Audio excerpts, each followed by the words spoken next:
Hello guys, welcome again. Now we are going to discuss about cost.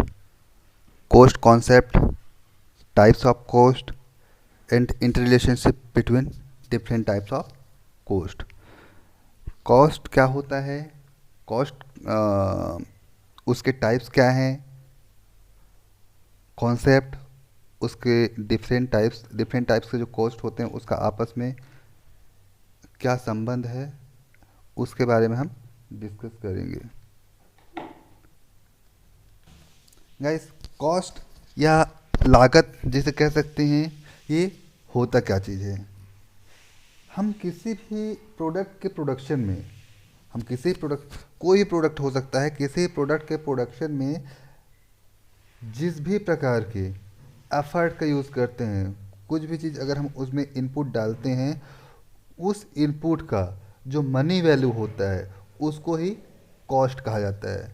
कोई भी effort या कोई भी इनपुट जो होता है उसका मनी वैल्यू को ही हम उसका जो कीमत होता है उसे ही हम कॉस्ट कहते हैं। दैट मीन्स किसी प्रोडक्ट के प्रोडक्शन में जो भी इनपुट लगाए जाते हैं, जो भी फैक्टर्स यूज़ किए जाते हैं, उनकी कीमत को ही हम कॉस्ट कहते हैं। Cost refer to the money value of efforts extended or sacrifice made for producing an article or rendering a service or achieving a specific purpose. जैसे कि मैंने अभी बताया, किसी भी प्रोडक्ट के प्रोडक्शन, किसी भी आर्टिकल, किसी प्रोडक्ट के प्रोडक्शन में या किसी सर्विस में जो भी एफर्ट्स लगाए जाते हैं उसका मनी वैल्यू को ही कॉस्ट कहा जाता है। दस, cost are the expenses incurred in organizing and carrying out the production process. They include outlay of funds for input and services used in production. Money value of all input used in the production process is termed as the total cost. That means जो भी जितने भी किसी product के production में जितने भी inputs लगाए जाते हैं, उसके सारे इनपुट का जो मनी वैल्यू होता है उसको टोटल कॉस्ट कहा जाता है। अब जो भी इनपुट लगाए जाते हैं उसका जो कीमत होता है, उसका जो मनी वैल्यू होता है, उसे कॉस्ट कहा जाता है। और सारे इनपुट को एक साथ मिला दिया जाए तो टोटल कॉस्ट हो जाएगा वो। कॉस्ट जो है कई प्रकार के होते हैं। हम उसके कॉस्ट के टाइप्स के बारे में बात कर लेते हैं, लागत के प्रकार के बारे में। तो कॉस्ट जो है, जिसको लागत कह सकते हैं, लागत जो है इसको 7 प्रकार से क्लासिफाई किया जा सकता है। There are 7 types of cost which explain the behaviour in of firm in the production of requisite products. जिसमें से फर्स्ट है फिक्स्ड कॉस्ट। फिक्स्ड कॉस्ट ऐसे कॉस्ट होते हैं जिसका ऐसा इनपुट जिसका वैल्यू फिक्स्ड हो। This are the those cost which remain same irrespective of level of production. This cost exists only for short run period. In long run, no cost is fixed because all input can be varied. Fixed cost is also known as indirect cost, sunk cost, overhead cost. It includes cost like taxes, insurance, cess, depreciation, salaries, etc. जैसे fixed cost का example हम इसको ले सकते हैं। जैसे हम किसी फार्म में अगर हम कोई फार्म चला रहे हैं तो टैक्स जो है फिक्स्ड होता है, इंश्योरेंस अमाउंट फिक्स्ड होते हैं, डेप्रिसिएशन वैल्यू फिक्स्ड होता है, किसी को सैलरी दे रहे हैं सैलरी फिक्स्ड होगा। तो ये इस तरह के जो कॉस्ट होते हैं उसे फिक्स्ड कॉस्ट कहा जाता है। ये एक निश्चित समय तक के लिए फिक्स्ड होता है। Then second one is variable cost. Variable cost जो है, ऐसे कॉस्ट होते हैं, variable cost are those cost which vary in level of output. Variable cost ऐसे कॉस्ट होते हैं जो कि अलग अलग आउटपुट के लिए अलग अलग हो सकते हैं, जिनका वैल्यू जो है अलग अलग आउटपुट के लिए अलग अलग हो सकता है। Just like cost of raw material, labour, power, repairs etcetera. जैसे कि लेबर, हम लेबर की इस फॉर एग्जांपल लेबर्स की बात करें तो लेबर्स अलग अलग जगह पे अलग अलग फर्म पे लेबर्स का जो कॉस्ट होता है अलग अलग हो सकता है। It is also known as working cost, operating cost, direct cost, prime cost और circulating cost. This includes cost of raw materials, labor, power, repairs, etc. The total variable cost curve is inverse or S-shaped as depicted below। जैसे कि आप इसका curve के रूप में देख सकते हैं किस तरह से वेरिएबल कोस्ट को हम दर्शाया जा सकता है। Then next is total cost. Total cost is the sum of total fixed cost and total variable cost. That means जो फिक्स्ड कॉस्ट होता है और वेरिएबल कोस्ट होता है, दैट जैसे फिक्स्ड कॉस्ट में जैसे टैक्स है या लैंड वैल्यू है, इंश्योरेंस वैल्यू है, ये सारे के सारे वैल्यू फिक्स्ड कॉस्ट होते हैं। और वेरिएबल कॉस्ट जो है हम अपने प्रोडक्ट के अकॉर्डिंग हम अलग अलग ले सकते हैं। जैसे कि अगर हमें कुछ कम प्रोडक्शन करना है तो उसमें हमें कम लेबर की आवश्यकता होगी। अगर हम कम काम कर रहे हैं, हमारी जो मशीन्स हैं वो उनमें रिपेयर की आवश्यकता, रिपेयर की ज़रूरत हो सकता है ना हो कभी, या कभी हो सकता है अधिक रिपेयर की आवश्यकता हो, तो ये जो वैल्यू है ये कम या ज़्यादा हो सकते हैं, वेरिएबल हो सकते हैं। तो इस तरह से फिक्स्ड कॉस्ट और वेरिएबल कॉस्ट दोनों ही कॉस्ट का मिला जुला रूप सबको अगर एक साथ जोड़ दिया जाए तो उसे ही टोटल कॉस्ट कहा जाता है। Then next is average fixed cost. Average fixed cost जो होता है ये पर पर इनपुट यूनिट इसको इस कॉस्ट को दर्शाया जाता है। It is the cost of fixed resources और input required for producing one unit of output. Per unit output जो कॉस्ट होता है उसे ही एवरेज फिक्स्ड कॉस्ट कहा जाता है। फिक्स्ड कॉस्ट का वो अमाउंट जिसको पर यूनिट आउटपुट हम निकाल सकते हैं। जैसे कि इसका फॉर्मूला है total fixed cost upon total output. That means total fixed cost जो है उसको अगर हम आउटपुट से टोटल आउटपुट से अगर डिवाइड कर दें तो पर यूनिट आउटपुट हमको fixed total fixed cost average fixed cost निकल जाते हैं। Then next is average variable cost. जिस प्रकार से टोटल फिक्स्ड कॉस्ट होता है उसी प्रकार से एवरेज वेरिएबल कॉस्ट होता है।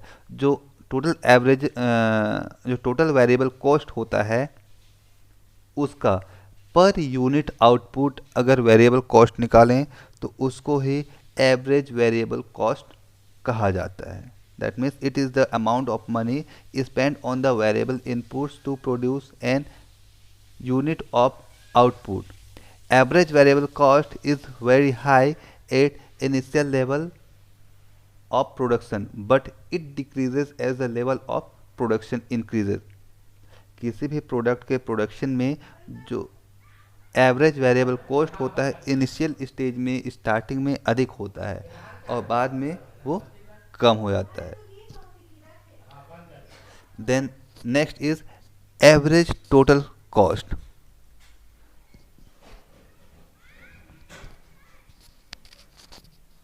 जैसे कि मैंने अभी कुछ देर पहले बताया टोटल कॉस्ट क्या होते हैं। फिक्स्ड कॉस्ट और वेरिएबल कॉस्ट दोनों का सम होता है टोटल कॉस्ट। तो टोटल कॉस्ट को अगर पर यूनिट आउटपुट हम कैलकुलेट करें उसको ही एवरेज टोटल कॉस्ट कहा जाता है। It is total cost TVF plus TVC incurred in producing one unit of output. Per unit output जो टोटल कॉस्ट होता है उसको ही एवरेज टोटल कॉस्ट कहा जाता है। Then last one is marginal cost. अब मार्जिनल कॉस्ट क्या होता है? It is the change in the total cost due to the change in output. जब हम किसी आउटपुट में परिवर्तन की नियत से अगर हम इनपुट में परिवर्तन करते हैं, उसमें अधिक लागत लगाते हैं, तो उसको ही मार्जिनल कॉस्ट कहा जाता है। दैट मीन्स ऐसा कॉस्ट या ऐसा इनपुट जिससे हमको एक्स्ट्रा इनकम हो सकता है, फिक्स्ड इनकम के अलावा हमको एक्स्ट्रा इनकम हो सकता है, एक्स्ट्रा आउटपुट मिल सकता है, उसको ही मार्जिनल कॉस्ट कहा जाता है। ये सभी जो कॉस्ट हैं आपस में इंटर रिलेटेड होते हैं। जैसे कि फॉर्मूला में आपस में फॉर्मूला से ही पता चलता है कि average cost, fixed cost, total cost और वेरिएबल कॉस्ट आपस में एक दूसरे से इंटर रिलेटेड हैं। तो ये जो है आपस में सभी इंटर रिलेटेड होते हैं। The as depicted in the above graph, average total cost, average variable cost and marginal cost decreases with the increase in output. Output जैसे जैसे बढ़ता है, हर प्रकार के जो कॉस्ट होते हैं वो कम होते जाते हैं। Soon marginal cost fall it to its minimum and it starts increasing, but average total cost and average variable cost keep decreasing with the increase in the output. As the level of output is increased further, the average variable cost reaches its lowest level and thereafter it also start increasing, but average total cost is still declining. Average total cost जो होता है वो हमेशा decline मतलब कम होते जाता है। Output जैसे जैसे बढ़ते हैं, टोटल जो कॉस्ट होता है वो कम होते जाता है। फार्म बिजनेस में कॉस्ट मैनेजमेंट का बहुत ज़्यादा इम्पोर्टेंस है, क्योंकि बिजनेस किसी भी बिजनेस में कोई बिजनेस जो होता है सिर्फ और सिर्फ प्रॉफिट बेस्ड होता है, प्रॉफिट के लिए ही बिजनेस की जाती है। तो कॉस्ट कम, जितना कम कॉस्ट होगा प्रॉफिट उतना ही ज़्यादा होगा। आउटपुट कम इनपुट से अधिक आउटपुट हो तो प्रॉफिट भी ज़्यादा होगा। सो कॉस्ट का मैनेजमेंट बहुत ज़्यादा जरूरी होता है। Production cost play an important role in the decision of the farmers. explicitly or implicitly, most of the producer keep in the mind the cost of producing additional units of output।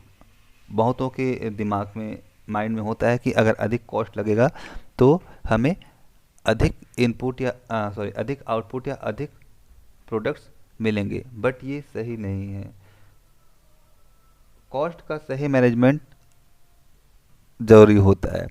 In general it given level of price, a farmer can increase his farm income in two ways: by increasing production, and second is by reducing the cost। दोनों तरीके से profit को बढ़ाया जा सकता है। यदि किसी प्रोडक्ट के प्रोडक्शन को बढ़ा दिया जाए तब भी प्रॉफिट हो सकता है, और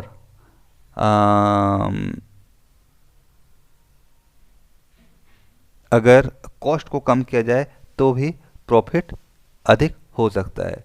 यदि आउटपुट नहीं बढ़ रहा है तो कॉस्ट इनपुट को कम कर सकते हैं। इनपुट कम करके अगर सेम आउटपुट मिलता है तो तब भी हमें प्रॉफिट है। अगर सेम इनपुट पे हमें ज़्यादा आउटपुट मिलता है तब भी अधिक प्रॉफिट होता है। Since cost minimisation is an individual skill, degree of success in the direction directly aids to the profit of the farm. The profit maximizing rule is also determined with the help of cost curve, cost functions and production function.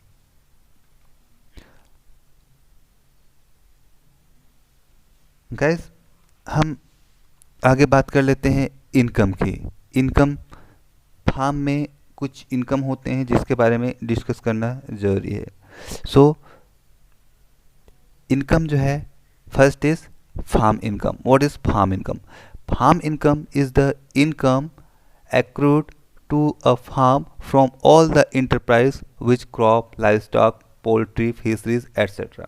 Farm income क्या होता है कि हमारे farm में जो भी enterprise किए जाते हैं, वो भले क्रॉप प्रोडक्शन हो, लाइव स्टॉक हो, पोल्ट्री हो, फिशरी हो, कल्टीवेशन हो, हर प्रकार की चीज़ों से जो भी हमें इनकम होता है उसको उसका मिला जुला रूप, उसको संबंधित रूप से हम फार्म इनकम कहते हैं। Then next is gross farm income.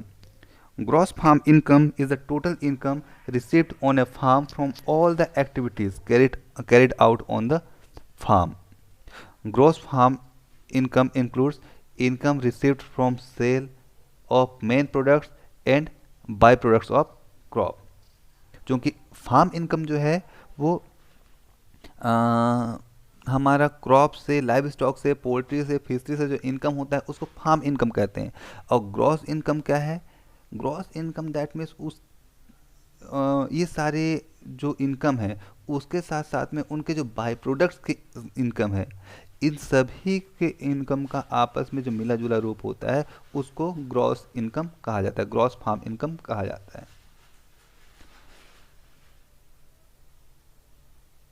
Then next is net farm income. Net farm income क्या होता है कि हमें नेट प्रॉफिट या नेट इनकम कितना हो रहा है। तो ग्रॉस इनकम जो है, ग्रॉस इनकम से अगर हम जो इनपुट है उसको माइनस कर दें या एक्सपेंस जो है फार्म में उसका माइनस कर दें तो हमको नेट इनकम प्राप्त होता है। दैट मीन्स नेट इनकम को हम नेट प्रॉफिट के रूप में हम समझ सकते हैं। जैसे कि अगर हम किसी फार्म के किसी हमारा फार्म है, वहाँ पे हमारा प्रोडक्शन अगर 1 लाख रुपए का हो रहा है, 1 लाख रुपए का प्रोडक्शन प्राप्त करने के लिए अगर हमने 50,000 रुपये खर्च किए, चलिए 50,000 नहीं, अगर मान के चलिए कि 1 लाख रुपए का प्रोडक्शन हमें प्राप्त करने के लिए हमने 40,000 रुपये हमने खर्च किए, तो हमारा नेट इनकम कितना हो जाएगा? नेट फार्म इनकम कितना हो जाएगा? 1 लाख माइनस 40,000 तो कितना होगा? 60,000, 60,000 रुपये हमारा नेट फार्म इनकम हो जाएगा।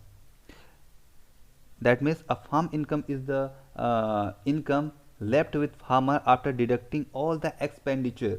जितने भी एक्सपेंडिचर, जितने भी एक्सपेंसेस है, ग्रॉस इनकम से उसको माइनस करने से जो भी मिलता है वो नेट फार्म इनकम कहलाता है, और वही फार्मर का मेन इनकम होता है।